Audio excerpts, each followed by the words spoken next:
बहुत सुंदर क्वेश्चन जोटा कि बारंबार पेशेंट मान द्वारा शुणा को पाए कि आम सुगर फ्री नहीं पारू कि ना डायबिटीज रे। सो मु निश्चिंत भाव हाँ कहबी कि आप सुगर फ्री नहीं पारे, बट सब बड़े आप लेवल को देखा दरकार। एंड ट्रस्टेड ब्रांड जोटा कि आमर फार्मा कंपनी रे मेड रोची, जोटा कि आमर साइंटिफिक वे रे जोटा बनाई से भाई आर्टिफिशियल स्वीटनर आप नहीं पारे, जोटा कि आप फार्मा बेस्ड प्रोडक्ट भाव आप यूज करेंगे।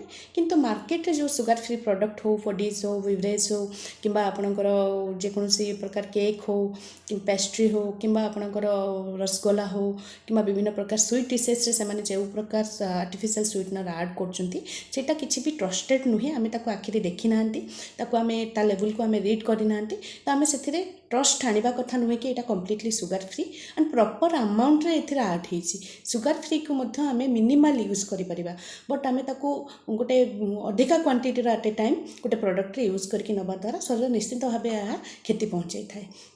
किंतु केबे केमती आप निजर टेस्ट चेंज करने गोटे स्मॉल क्वांटिटी ये सब जिन को आप नहीं पारे, बट रेगुलर डाएट रे आप सब अवॉइड करवा दरकार।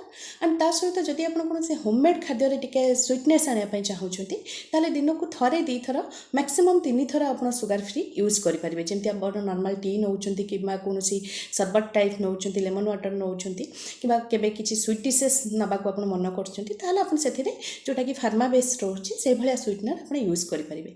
किंतु मार्केट रे कौन भी प्रोडक्ट जोटा कि आप देखी ना एंड केते परिमाण रे यूज हो जानी ना से भाई प्रोडक्ट आप सब दूर रहा आवश्यक। ताहले आप बहुत रिलेटेड हेड कॉम्प्लिकेशंस को आप अवॉइड करेंगे। Thank you very much.